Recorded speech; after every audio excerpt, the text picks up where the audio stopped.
Welcome to the first episode of Think Big with Michael Zellner. Here is where you will find all positive, no politics.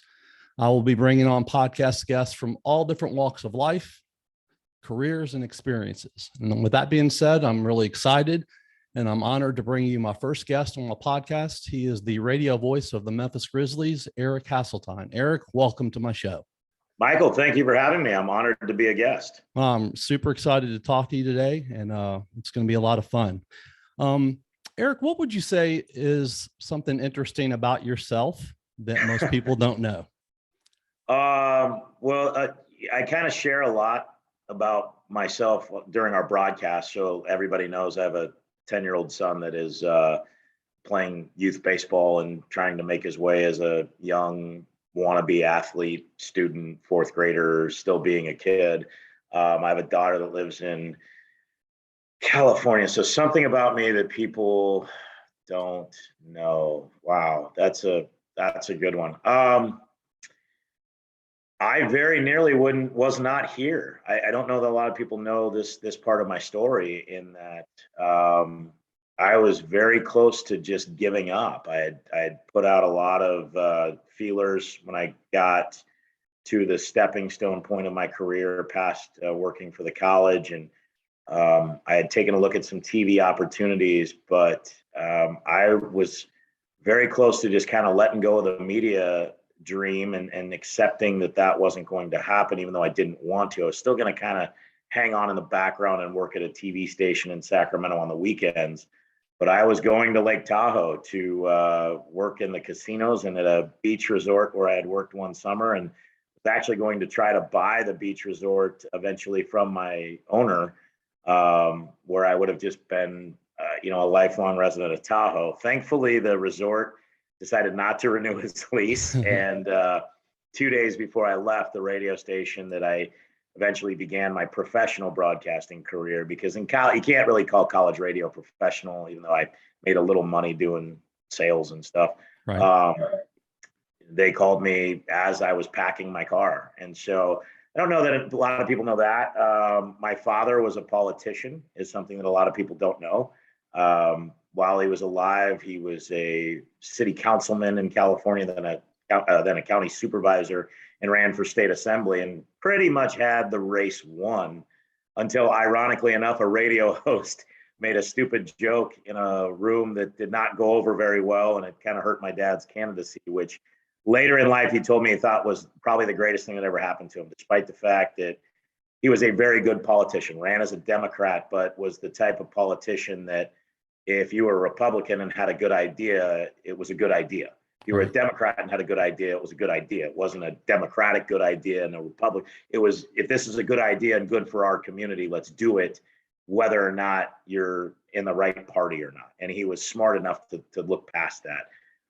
The guy that beat him ended up going on to a long career in politics. And the way my father showed to me was, he said, had I won that election, I probably would have followed the same path. And I don't know how much of a hand I would have had in your growing up, which, if you give me the choice today, knowing what I know now, I would have never even gotten in the election, because being able to watch you grow up through high school and try to help you take your steps along your journey to becoming a man meant more to him than being a United States senator or a United States congressman, which is what his opponent who won ended up doing. So that meant a lot to me, because the one guy who always stood behind me, even though he wavered once, was my father. So all the years of not making a lot of money, being willing to bartend or substitute teach or try anything I could with a flexible schedule to chase this dream, he was there. The one time he wavered, I had a buddy that worked out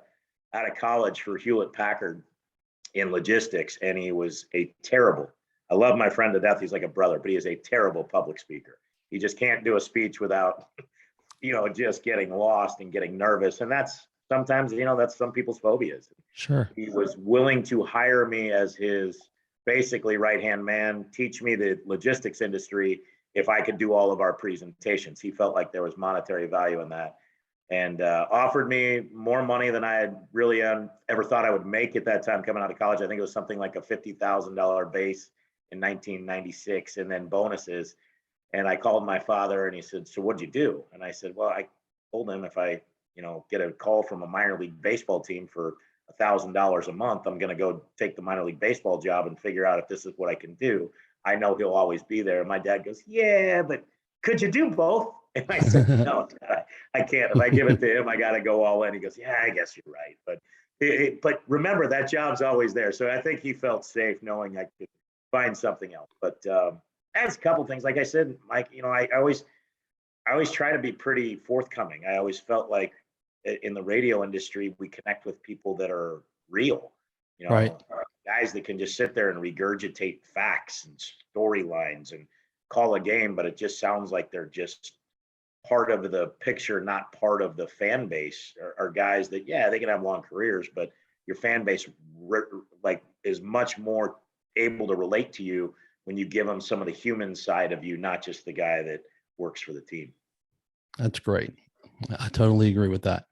You grew up in Northern California. Mm-hmm. You got your bachelor's BA degree in rhetoric and communication from UC Davis. Yeah. Not a broadcasting degree, by the way. When did you first figure out that this is what you wanted to do? Oh, I can tell you the exact moment. Again, my father has a big hand in that. I had spent my first 2 years at the University of California at Riverside, which is a very unique place, beautiful campus, but it's essentially a commuter school with a heavy emphasis on what they had as a double major in biology and chemistry. And that's a lot of work for kids. And so the kids that were in that program were essentially on their way to med school, and they were working as hard as they should be. They're constantly in labs. And I was not that. I was not going to be a doctor. I didn't want to be a doctor. I wasn't sure what my path was. I had thought about broadcasting. And my first 2 years there, to be 100%, transparent, I was a really immature 19-year-old. I had got some questionable advice from someone that said, hey, when you go there, you got to project this confidence and you got to do this and that. Because I was just a humble kid at 18. I went to a high school that was a national power in football and, state level. I mean, it was a private school that was just an athlete factory.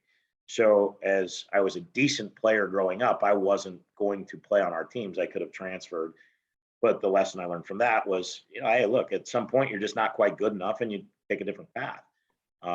Just about everybody has to do that except professional athletes. And so I stayed and got a great education, but we were just kind of with each other. And I never thought about projecting confidence because everybody just treated each other the same. And so if somebody told me this, well, when you get there, you got to do this, you got to do that, take your steps forward. Well, I took that and ran the wrong way. So after 2 years and it just wasn't working out for me there, I decided to go to Davis. And while I was in the intramural department as a supervisor and had been an official for the first couple of years of my career in Riverside, they hired me as a supervisor when I transferred. I met a guy that was doing radio, and I had a friend at Riverside doing the same. And I said, hey, I'd love to give that a shot if you ever have an opening. And lo and behold, my first year there, which was 93, 94, he called me in the spring of 94. He goes, I need a guy to talk baseball on this show I do once a week. Do you want to do it? I said, I'm in. Tell me when and where to be. I tried it. And so I stuck with it, did the talk show, and it was more fun than anything. It'd be like you and me going to lunch and let's chop it up about the NFL or what. It wasn't radio. I didn't think of it that way. And so it was fun. I didn't think it would be a career. And people were like, you're not bad at this. And this industry's kind of taken off. But I always looked at radio as play-by-play, and the guys I grew up listening to on my little transistor radio in my room when my parents would be wherever they were, listening to A's and Giants games and Warriors and Raiders and 49er stuff in the Bay Area. And my third year in Davis, so I guess that would be the fall of 96, they said, hey, we got to get a sports director. Are you interested? And I said, sure, I'll do it. And it came with a little monthly stipend, and it came with a little opportunity to sell the station and sell ads to local businesses, which was really, to be honest, quite easy because these people were already sponsoring and believed in community radio. And we knew them and they knew they were going to be a part of the game broadcast on our station. And then the guy that was the station director, who I called them the blue hairs because they were these punk rock kids that would always color their hair. And I would always go, how come you don't ever color it blue like the school colors? And I'm like, you guys should be the blue hairs. And they would come in, it would be aqua green or pink or yellow and never blue. So it was always kind of a running joke. So he came in and he said, well, you need a play-by-play guy. You got football next week. And I went, oh, well, that's a interesting thing to try to find. So I went home, looked in the mirror, and I pointed at my reflection and said, you're hired. And I had no idea what I was getting into, none whatsoever. And I did my first game. It was against Western State University from Colorado. And Michael, I'll tell you, if I had the tape, I would be shocked because I probably burned it because I sucked so bad. I was so far behind everything. And I shook my head and I went, God, is this really what I want to, is this for me? Because I thought this would be my calling. I always thought this was what I was going to do. And as I, would look at it, I said, oh, I could do that. Not that it was what I was going to do, that I could. And I went down the hallway and talked to the guy doing the same game for the commercial station. I said, hey, that was my first game. Can you give me a couple of pointers? And he showed me his charts. And I said, okay. I go, do you mind if he goes, hey, take the old copy. I'll give you the blank. Here's 2 blank pages. Fill them out for the next game. And after the second game, when I actually had a little more success, and the athletic director came in and said, I'm not sure what's going on, but like, I've got people in our audience telling us that you are like really good. And I said, I thought I was in trouble more than anything when he wanted to talk to me in halftime. And this was before cell phones. I called my father and I said, hey, I think this is what I want to do. And he goes, you're 2 games in. I said, yeah, but the charge I just got watching this and knowing I was on point, I had never had that feeling. I had done a lot of good things in my, life as an athlete, a young athlete, and, won games and won championships and things in school where I won, got good grades and won competitions, but nothing ever gave me that adrenaline rush I got from when the game was over. I was still on cloud 9. I said, if I could do that for a living, that would be amazing. I didn't realize how difficult it was at the time. I knew there were a lot of steps I had to take, but I stuck with it. And so that was the point. We played St. Mary's College, the basketball power, who used to have football. And I want to say it was September around 16th or 17th of 2006. And I went, 1996. That's a wrap. I'm in. Awesome. I've always believed that enthusiasm is contagious. What effect does the FedEx Forum's crowds, what do they have on you when you're calling a game? It's huge. It's a lot of fun right now. You and I have both seen years where it's a little lean on the fan base, where the team just was going through a rebuild after the first 3 years here. And, the late owner, Michael Heisley, said, we got to get this financially in order to be able to move forward. So he asked the fans for, I want to say, give me 3 years after a lean year. And I used to kid with people because, and I don't blame people. The Tigers were like the number 1 team in the country, or one of the best basketball programs. And, disposable income is not just prevalent. You don't walk in your backyard and go, well, there's the disposable income tree. I can just pull $5,000 off of that and go get season tickets. So people were choosing where they spent their money, and I understood that. And I would kid, and I'd have buddies come in. They're like, are you going to get more people in here than that? I said, probably not. Don't let it make you nervous, though. There's dozens of people watching you right now. But it got better. And I'll give the fans here credit. Even the longtime diehard fans have always stuck with it. So it was kind of an off-the-collar remark, but there were still people coming. But when the team got better, I'll never forget that first playoff game against the Spurs after they had won game 1 and came home and had their first ever playoff game win. And Michael Heisley had challenged the fans, saying, hey, I was in San Antonio and that place was rocking. And it was. Let's make them realize we can rock our building too. And I was sitting in my seat and it felt like the table was shaking. And when that happens, you just go to another place. And so now with John and Jaron and these guys, Desmond Bain, Dylan Brooks, I don't want to leave people out, but this young, exciting team, boy, there's nights where you've seen it during the pandemic where there was no one there.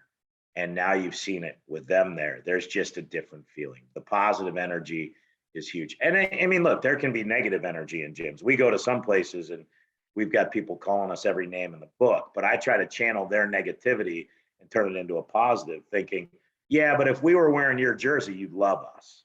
Right. So this is just your passion coming out, and I like it. I've always liked being able to, go back and forth with someone, even when I was playing. I like it when it's respectful. I don't like it when it's disrespectful and, goes over the top, because there's no place for that. Like, look, because you root for whatever team doesn't make you a bad person. I'm not going to sit here and call you every name in the book and then talk about your family. But if we're giving you the business and be like, hey, you better pick your game up or we're going to blow your doors off tonight. That type of stuff I love. So I agree with you. And I think it's so prevalent in everything. And, having coached my son in the last couple of years in baseball and then finishing up last night with him. Sometimes you forget some of these kids are young, even like in the pros, and because they carry themselves differently. But I've just learned over the years, like, there's a right way and a wrong way to approach things. When you're rooting for a team, there's a wrong way to do it. When you're rooting for a team, there's a right way to do it. You're being a fan, there is a wrong way to do it. When you're coaching, there's a wrong way to do it. But if you use the positive influence, and it doesn't have to all be sunshines and rainbows. Sometimes you got to be tough love positive, but hey, I'm going to tell you what you're doing wrong, but I'm only telling you because I know you can do it right. So snap out of it and let's do it right and see the results. And, that's different from old days coaches, which you like Bobby Knight that would throw chairs across court. Right. I'm with you. I think that's a huge factor. And so for our job, we all talk about that. When there's a positive energy in the building, it makes our job simple. The game just does itself. You followed a legend in Don Poyer. He unfortunately died tragically at the young age of 53 years old. His wife, Barb, shared with you how much he loved you and thought of you like a brother. Yeah. I know you've made him proud. Thank you. What are some of the most important things that Don taught you? Gosh, you're giving me goosebumps here, Michael. The first thing he taught me, and I do remember this from the first time I met him. The first time I met him, I want to share a little bit of that story. We were at WHBQ Radio. For those that don't know where that is, it's it's on Mount Moriah, and it's an old like house and shack, but they had an office building in the back. And I had just come from Sacramento from a brand new multi-radio station facility that was as state-of-the-art as it got. It was owned by CBS, so they poured money into this. They had a really good group of radio stations that were making them a lot of money. So they said, well, let's give them a great place to work. And they did. And it was just different, and that's one of the things I learned getting in there. And I kind of looked around, and I go into this meeting, and here comes this guy, and he's salt and pepper beard, glasses on, and he starts talking, and I'm like, boy, I am nowhere near this guy's energy or projection. Like, what am I doing here? This is like, he's major league, I'm like rookie ball. This isn't even close. And I remember ending the meeting about how we wanted to do the broadcast, what the formats were. And he was always positive about any idea. Even if he didn't think it was the best, he would say, okay, I see where you're going. That's a great idea. But what if we tweaked it like this? Like you talked about the positive energy. And I just remember him chuckling and just go, this is going to be so much fun. I can't wait. And I was like, this dude's out of his mind. As he looked at our roster, we stink. We're going to lose potentially 60 games. I don't know how fun you think that is, but I like to win. And so he taught me never think in terms of wins and losses. Think about the opportunity you have. Think about what's before you each night. That 82 nights a year, and not counting preseason or playoffs, that 82 nights a year, whether it's TV or radio, someone is inviting you into their home, car, or whatever device and letting you entertain them. And that is a gift. And if you look at it as a gift, then you'll be just fine. So that was the biggest thing he taught me. And he also taught me, take a look around you when you're sitting courtside one day. What am I looking for? He said, see that guy right there? I said, yeah. He paid $500 for that seat. See that guy right there? Yeah, he paid $400 for that seat. See that guy right behind you? Yeah, they paid $200 for those seats a piece. Okay, what's your point? They got more money than I do. I understand. I couldn't afford it. Just, dude, you're getting paid to be right here. You're making money to see the same things these guys are seeing. Now, you can't sit back and chug a beer and eat a hot dog in the middle of the game like they can, but you can certainly enjoy the game. Now you're just describing it. So he taught me to be respectful of the opportunity we had as well, in terms of this is what we do for a living, and a lot of people would like to be in your shoes.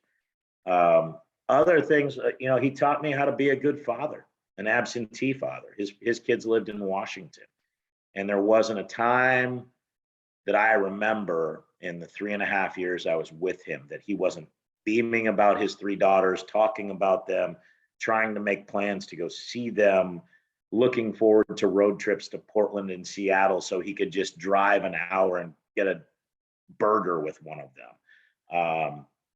He taught me that the mark you're going to leave in terms of your career is going to be one that kids will come up and say, hey, I grew up listening to you, and that's awesome. But the mark you leave with your kids is the real mark you leave here. And he taught me what was about to be a good husband. I had gone through a divorce, and he was right there with me, and he would give me that tough love I talked about, but kept it positive. Hey, I've listened to everything you've said, and I see why you're upset, but you're kind of needing to step back in line a little bit. You're maybe taking this too far. I get why, because I did it too. So it was, like you said, it was like having an older brother right there with you. And so losing him was a moment that I can never forget, because I didn't think it was real. Getting my dream job because of it was worse, but it was all made, like you said, where I could finish it off and make him proud, because his wife, essentially, he passed away in Denver. I couldn't get to that game. Thankfully, back in those days, we didn't televise every night, so we didn't have TV. So Pete Pranica slid over and did radio. He was already doing radio, so he stayed there. And then the next night we were in Utah. I got to Utah. Pete slid over, took over for TV. I came in. We flew home, and we had a game. I think we flew home on a Wednesday night after the game in Utah, and we had a game Friday. And I'm just sitting, and at that time we sat courtside, just shaking my head, going, "What am I doing? Get me out of here." I don't want to deal with this tonight. I'm getting the chance of a lifetime, but I don't know that I can do it.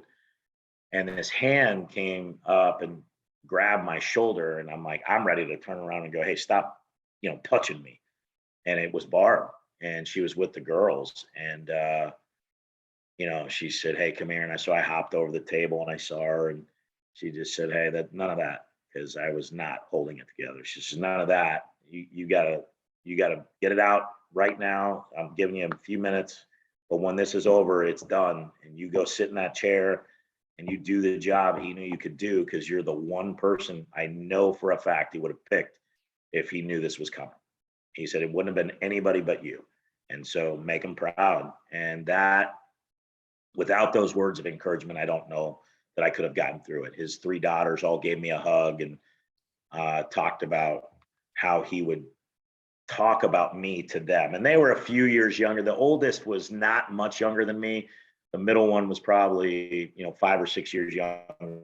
And the youngest was like 7 or 8 or 9 or 10 or whatever. But they said he would always talk about this young guy that he was working with, and that, that energy is what kept him going, because he had the same struggles that a lot of us have that go through divorces and move and being away from our families, that you start questioning, is this worth it? And so that meant a lot.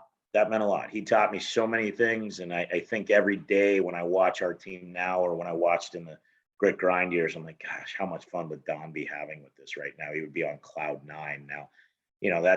It's hard to believe, almost 20 years ago.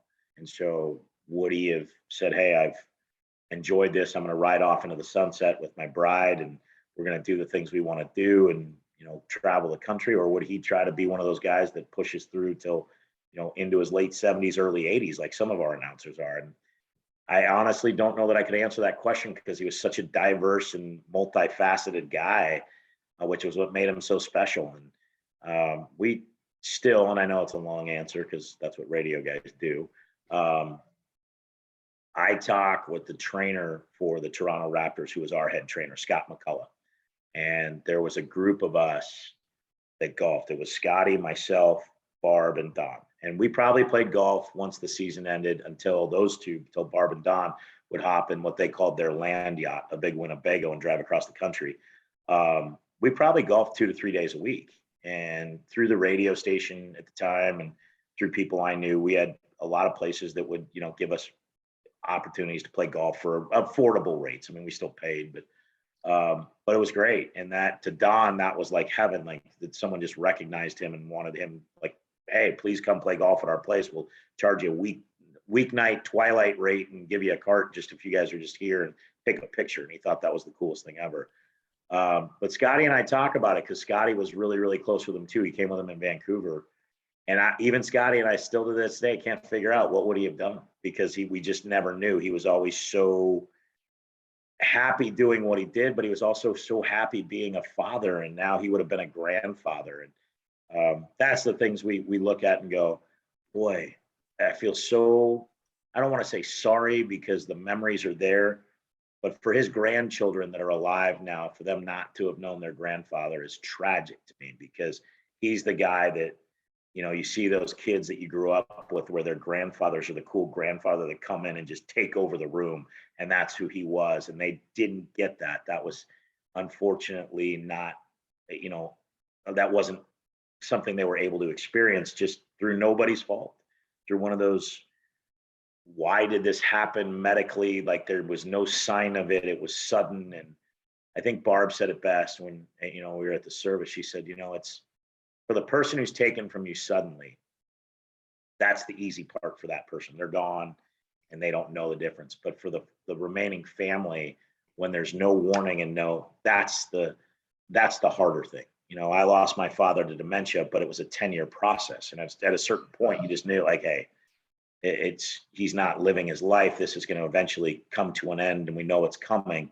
So you prepare yourself. You wake up one morning. I couldn't imagine that. I couldn't imagine waking up one morning and realizing that my husband or wife, if, in her case, a husband, but if it was my wife or one of my children, were just gone and you never saw them again.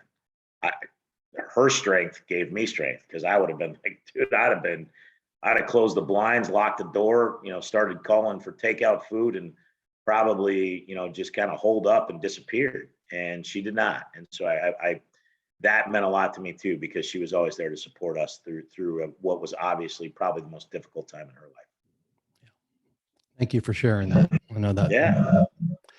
What are you going to remember most about the magical season that just happened for the Grizzlies? It was pretty amazing. I can be funny here and say I'm going to remember Ja dunking over Jakob Poeltl, and then my line on the next play, because Jakob Poeltl, to his credit, just ran back to the other end of the floor and shot a hook shot and made it. And I said, well, it's good to see Jakob Poeltl is still alive, because I think my call was Ja just ended Jakob Poeltl's career or life. I don't think I said life, because that wouldn't be appropriate. But I remember that game vividly for 3 reasons. One, and I'm not saying I'm prophetic, but you could see Ja was going to get a 50-point game. He just has that ability. He had taken steps forward, and that was the night we saw our first ever Grizzlies 50-point game. But in the process, in a span of 2 minutes, and think of all the games that are played in the NBA, they just voted on all this stuff with the fans. You had the dunk of the year and the assist of the year, and they were by the same team. One got the same guys involved in both plays. Now think about the dunk. Obviously, that's Ja. The assist went to Steven Adams. And I remember watching this ball as he throws it from the other end of the court, which is hard enough to throw a basketball 30 plus yards, almost 32 to be exact.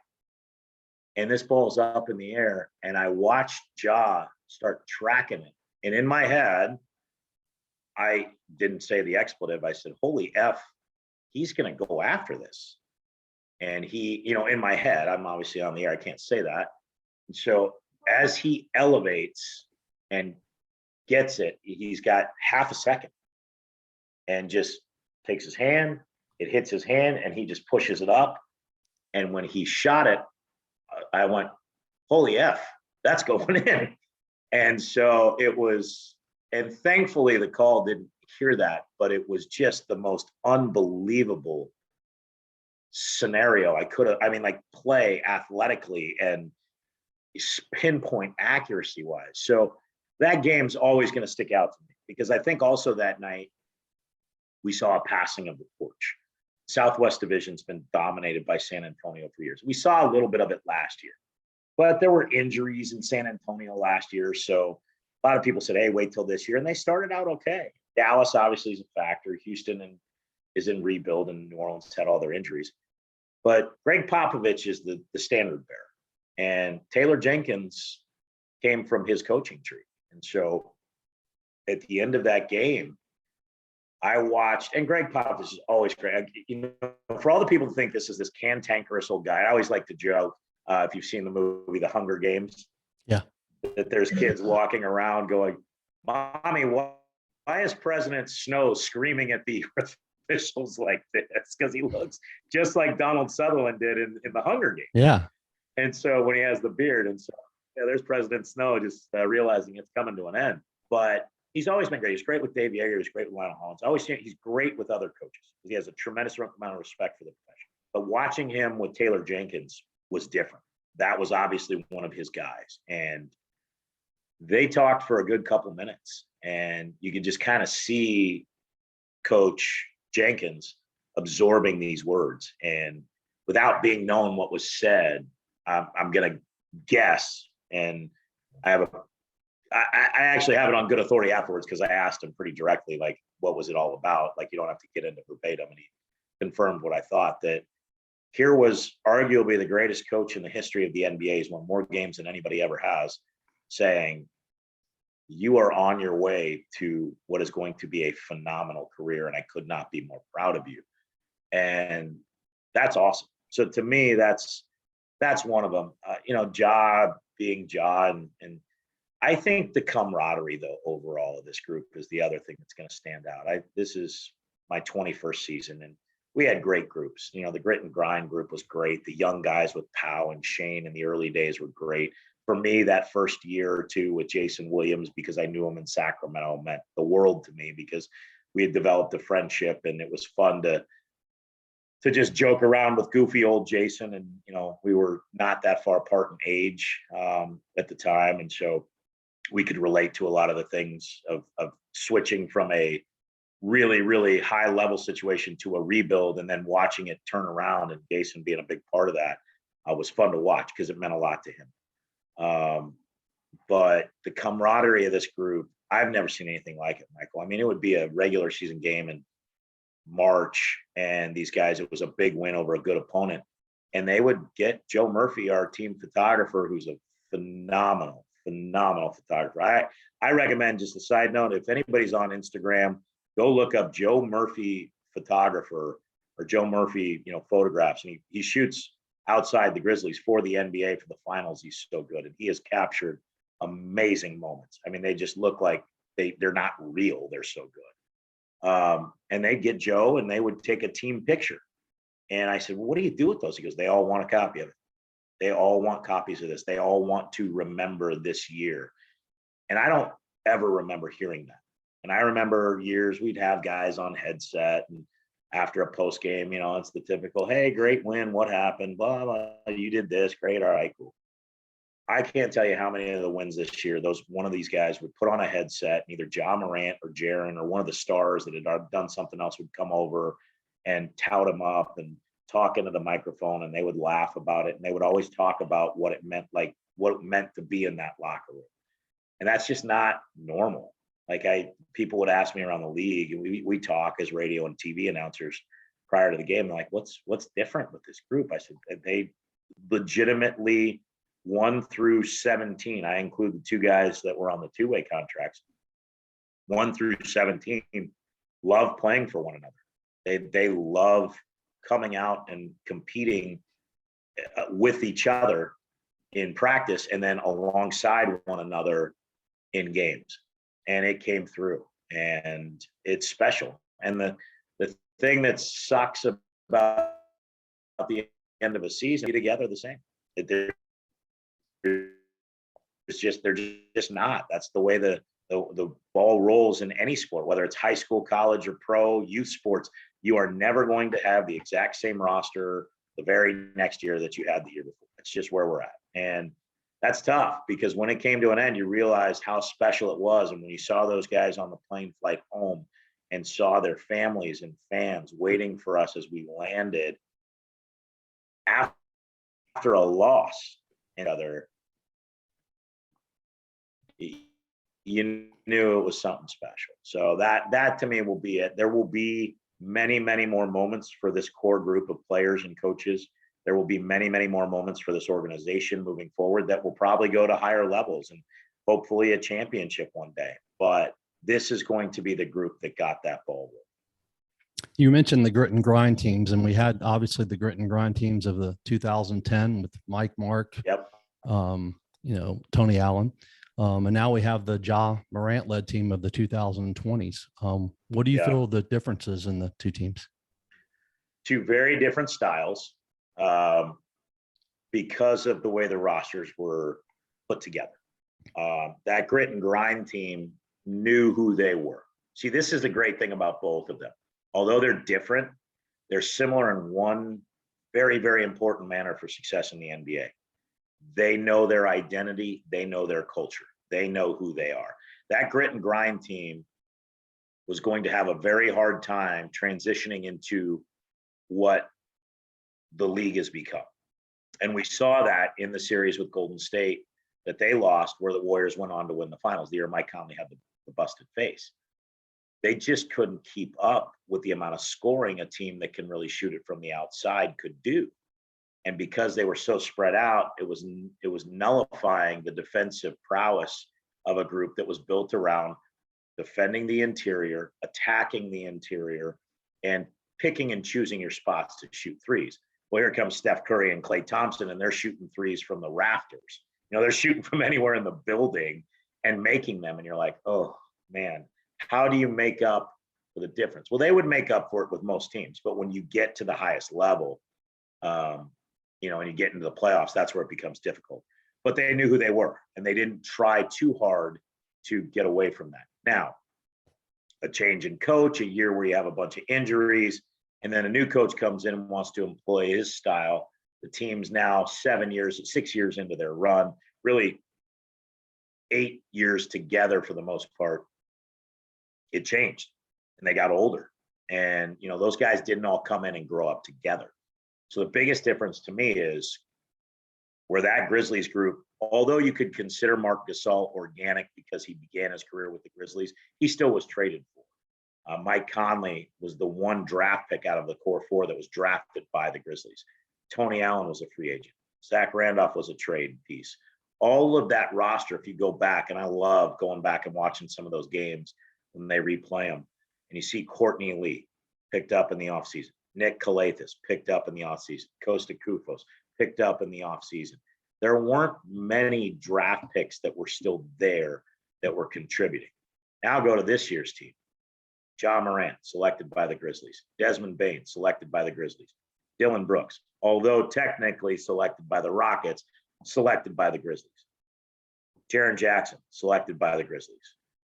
So you count Steven Adams out, that's 4 of your 5 starters organically. DeAnthony Melton, 1 year, but somebody they selected, they got him, and really he's cut his teeth with the Grizzlies. Tyus Jones and Kyle Anderson are ones that you went out and got. Zaire Williams, who had a big hand in, selected by the Grizzlies. This new group is growing through this together. And the fact that if you just want to count and Jaren had a year before it, but I'm going to count where Ja comes in, and Dylan had a couple of years before that too. But where Ja comes in and kind of brings it all together for the last 3 years, has built their own identity and their own culture. And we have gone from, as an organization, a team that national TV pundits were like, they're good, but we don't want to put them on TV because no one wants to watch it because they just beat the crap out of you and hold the ball or make you hold the ball, to where we got to get these guys on national TV because they're exciting, they're fun. You never know what's going to happen with them. They could just as easily score 140 points as score 90 in a night where they're on or off. But more than likely in the middle, you're going to get a 120 effort and they're still going to defend even if they give up 100, are remarkable at what they do. They were the number one team in points in the paint. They were the number one rebounding team, even though it didn't show in the Golden State series, and they were very frustrated by that. They were number one in steals, number one in blocks. First time that's happened in a long time. And they were number one in fast break points. And I think I remember joking with Elliot Perry after one game. I think we had like 37 fast break points. I was like shaking my head, and Elliot looks at me and goes, well, "What are you shaking your head at?" I said, "I don't think there was a month one year where we had 37 fast break points, let alone a game. That's just not who they were." And he says, "Yeah, this is awesome." And the funny thing about it is, for your listeners that that like stats, this is amazing to me. The NBA does not consider a basket that if your opponent makes a basket and you take it out of the net, inbound it, and go down and score in the allotted time for a normal fast break. That's not considered a fast break point because your opponent made the shot. I can't tell you how many games this year I watched the Grizzlies take a ball out of a net, go right back down, and the other team's trying to make a run at you. Brooklyn's the one that really comes to mind in, I think it was January 2nd. And they had gone up there and they were up by like 14 or 15. And here comes Kevin Durant, and here comes James Harden. Here comes this star-laden team. And Kevin Durant gets going, and Harden makes a couple of passes. And I think they cut it to like 4 or 3. And you just see this, oh, hey, we're coming. Here we come. All our guys did took the ball out of the net, inbounded it. One pass later, Desmond Bane hits a 3. Well, now it's back to 6. They come down, miss. We grab the rebound. 2 passes later, we get a layup. It's 8. They come down, make a shot, goes back to 6. And then we inbound it again, go right back at them, hit another 3. Now it's 9. They turn it over. We get a layup, 11. Steve Nash calls timeout, and I watched the camera pan to James Harden and Kevin Durant, and they both looked at each other and just went, "I don't know, man." Like, I don't know what to do. They just took a 90-second window after losing a double-digit lead and pushed it right back to the brink of where it was, and did it against 2 of the greatest scorers we've seen in the last decade. Right. And guys that people were like, well, can you compete with those guys? Not only could they compete with them, they broke their spirit. And so to me, that's where you go, okay, this group's special. And that's where it's fun. That's where it becomes fun, because they, as much as they look like they're talking a lot of the trash, a lot of times I tell people that is more geared towards one another to build each other up. They'll chirp a little bit, because I guarantee you they've been being chirped at until that point. Like, if you just don't say anything to them, they'll talk to each other. But if you start talking at them, like, well, we're not going to let you, just because we're young, think you can just tell us what's what, and we're not going to push back. We're not here to be your whipping boy. We're here to show you that young teams can win at a high level too, and they did just that. What is the most challenging situation that you've had in your life, and how did you overcome it? Oh, man. Wow. Well, maybe another thing people didn't know. My mother growing up had an alcohol problem. And she was your typical alcoholic workaholic. I had to make a decision at the age of 17 to step away from having my mother in my life, because I was at 17 going into my senior year of high school, trying to hold her life together while I was trying to grow up as an adolescent. I always joke with people, my life could have been an after school special. Those old ABC things like, oh, there's the kid on drugs. Well, that was my sister. And there's the kid whose parents drink too much. Well, that was my mother. And there's the kid who goes home to an empty house and has to find food, but yet still shows up at school. Well, that was me. So, and my mother, to her credit, turned it around. I didn't speak to her for 14 years. I remember being at Davis and being terrified she'd know I was there, because there were kids that we knew growing up that were there. And you run into, you just run into people on the quad. Hey, Eric, yeah, hey, remember me? Yeah, okay, great. I do remember you. I remember your parents know my mother very well. Can you please not discuss anything we talk about? She went through a lot. She lost her father tragically in a car accident. Ironically, for all of us, it was on the night of I'm going to say my 7th birthday. I think that was it. And that was really hard on her. And the fact that for her, I think to the day she died, she still loved my father, and despite the fact they were divorced, was still in love with him, even though she had moved on, met a wonderful guy who I knew as just a friend, and then they took their friendship to another level, and he took phenomenal care of him. The guy was a 30-year senator in the state of California. He's got schools named after him.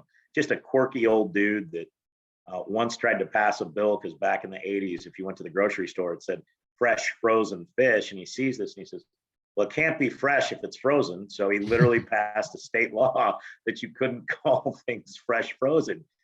And I remember seeing him. I called it, his name was Leroy Green. And I looked at him and I always called him Mr. Green. I said, Mr. Green? He goes, please call me Leroy. I said, Leroy, was that really worth it? Like, I was 12 years old questioning a state senator. And he was like, yeah, because now I know if it's fresh or frozen. And I said, that makes sense to me. That was tough. Watching my sister battle bad body dysmorphia with anorexia and bulimia and substance abuse, and still battling it today, has always been tough.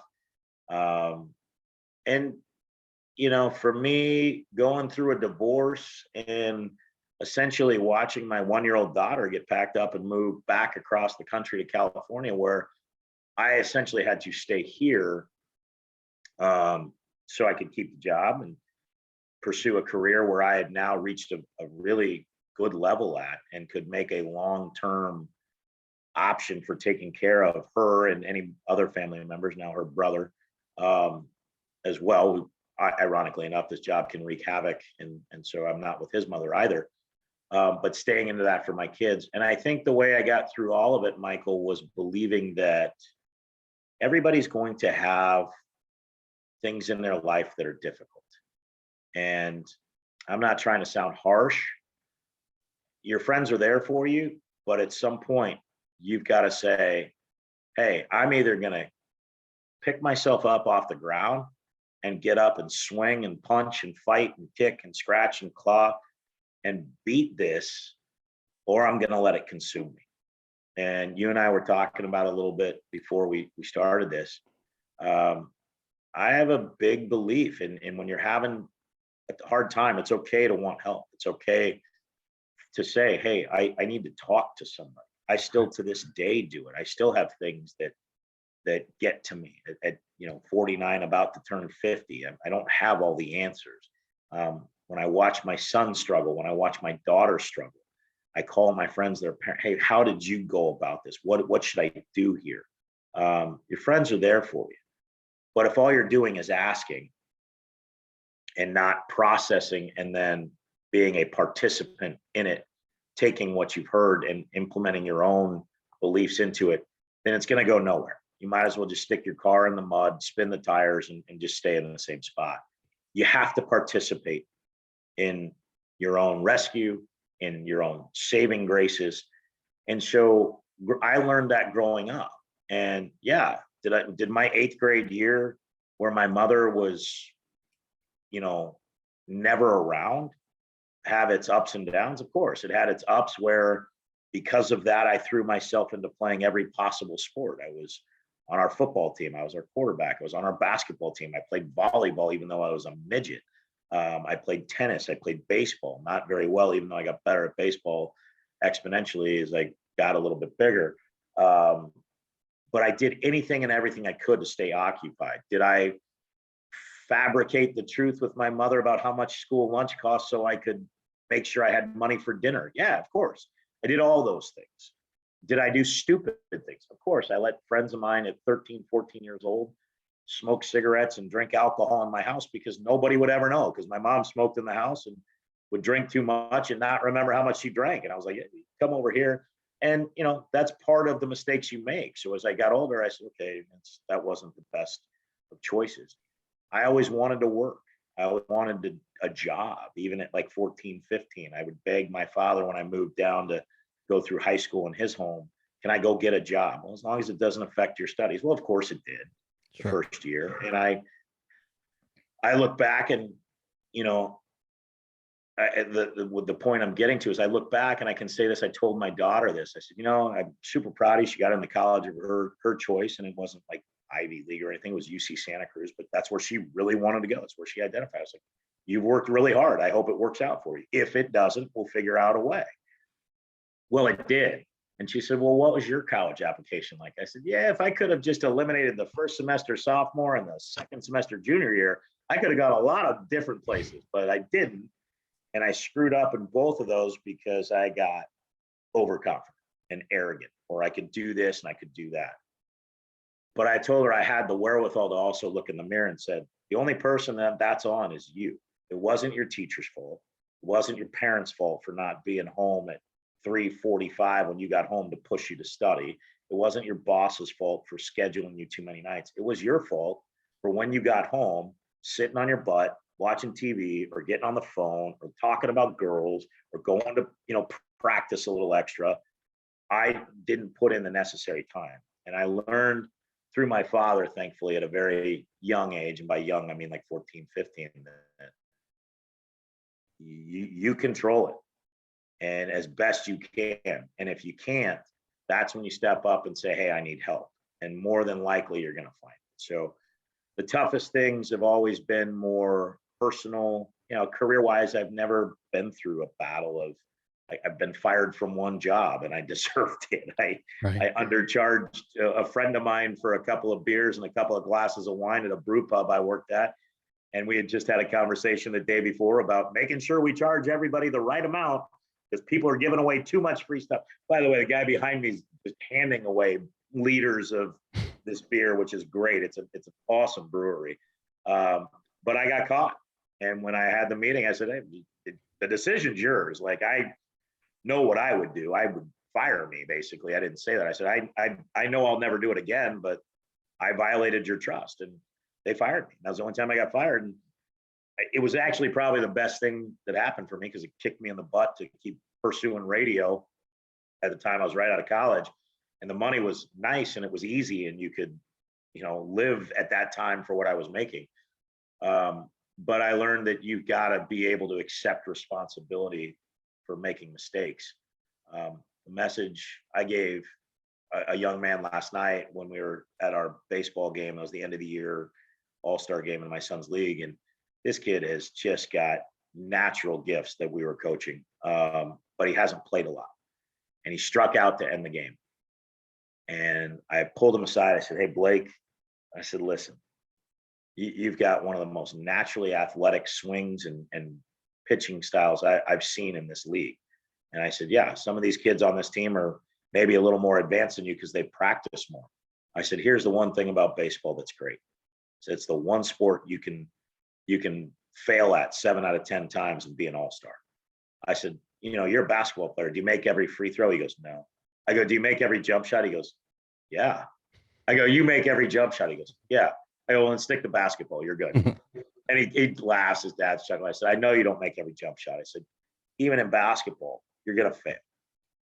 In baseball, you're going to fail. And that's athletics. I said, you're going to get into the job world. You're going to try a project. It's not going to go the way you want it to go.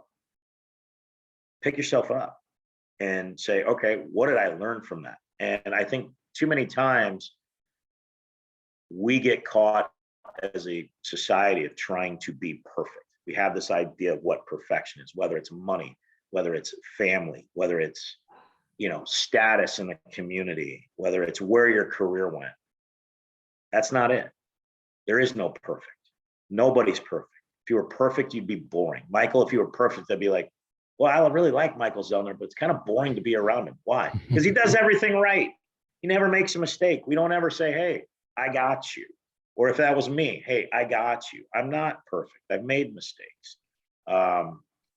So to me, the biggest thing I've overcome and persevered is when you watch loved ones going down the wrong path, friends or family, people that you care about, and then you maybe make the wrong decision to be there for them, being able to reel that back in and say, okay, hey, look, I was wrong in how I handled this too.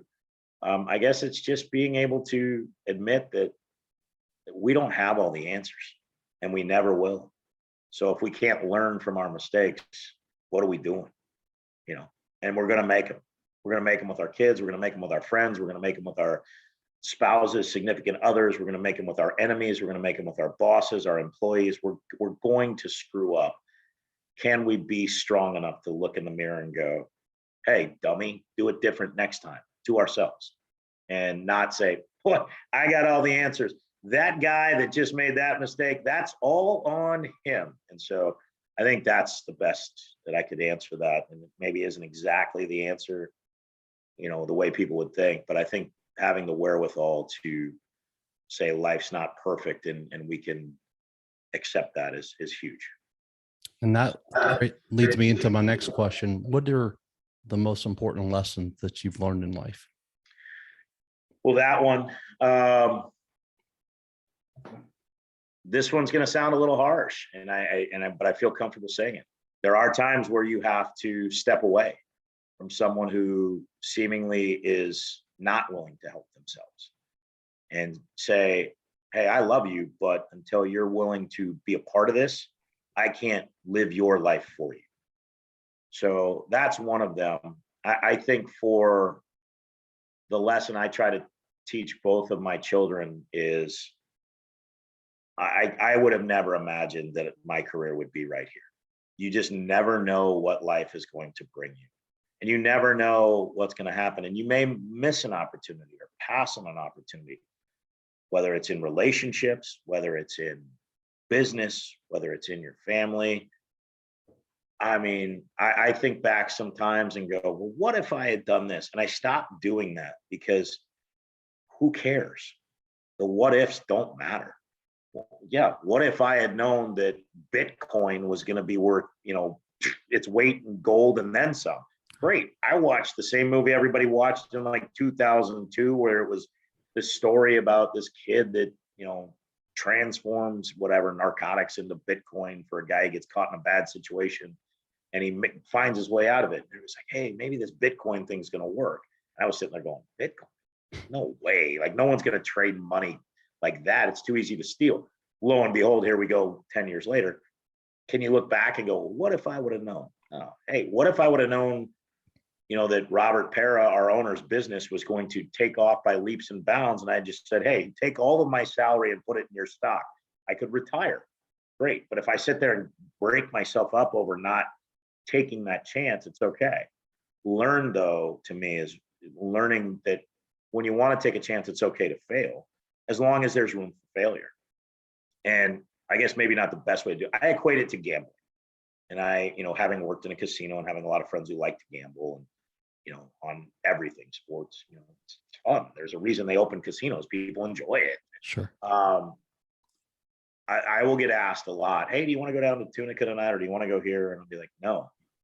Why not? Not because it's not fun, because I know right now financially, that's not the best decision I can make. I know I can't do it. And if I go, I take in my pocket or have on my card what I know if I lose, I can wake up the next morning and not go, hey, don't let it consume you.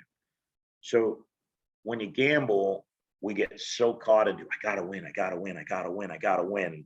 You get back, maybe you've been down all night long and you get back to right next to evening, like, just one more hand. Hey, sometimes just step away, take a loss and go, let's move on to tomorrow. Be willing to accept that not every day is going to be perfect. Be willing to accept that not every trip is going to be perfect. Be willing to accept you're not going to win every time. Nobody does. Doesn't matter what it is. Business and relationships, you're not going to win. Hanging on to a bad situation, no matter what it is only going to hurt you long term, as opposed to the quick Band-Aid it might give you if you think it's there. So for me, learning how to just say, okay, that's enough. I've got to move on. I've got to let this go. Maybe it didn't work how I wanted, but let's go on to the next step and see if we can improve. Eric, how can people find you online? Oh man, they can. I just am not a super social media guy, Michael, but it's just that Eric Hasseltine on Twitter. Facebook is my name. It's just look me up. But I had a policy when I was on the show. I just accepted friends. So it's like that friend limit. I don't understand Facebook, why you have a friend limit, but no one else does. Right. Instagram is NBA Traveler, and I just post pictures. It's funny you mentioned that, because I used to make a joke, say, if you have a Twitter account and you don't tweet, are you really on Twitter? It's like the tree in the woods thing. If it falls and nobody hears it, did it really fall? Well, yeah, it fell. It's on the ground when we see it there later. It didn't get there by magic. You just didn't hear it. So I welcome that. And if anybody enjoyed this, I'll welcome looking. I just, I've gotten to a point in my life where, a guy, if like a friend like you reaches out and says, "Hey, I just want to see how you were doing." Great. Hey, I'm great here. I'm just hanging out with my kids, and I'll say, "Here's a picture of one of them." And whether they want to see it or not, they're going to. I've kind of gotten to that point where I want to keep a little time away from just the complete public eye, but I don't mind either. And it's fun. I just think there are people out there, as we know, that are not using that stuff for as positive influences. Right. As you get older, you realize I want more positive than negative in my life. And if I have to eliminate some things to get there, I'll do it. But I appreciate that. I appreciate it. And then people can reach out. I'll do my best. During the off season, I'm pretty quiet. Awesome. Well, Eric, I can't tell you how much I thank you for coming on the show today, being my first guest on my podcast. So it means a lot to me. So I really appreciate it.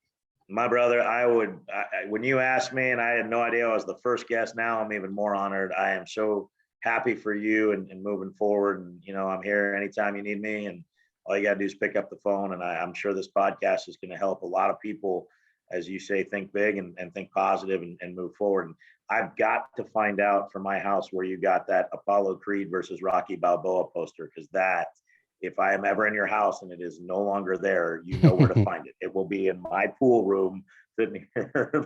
I'll share that with you.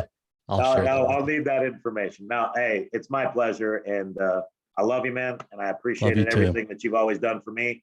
And same here. You just keep fighting that fight forward, and know we all got your back, brother. Thanks a lot, Eric. Appreciate you very much. Got it, man. All right. Bye-bye.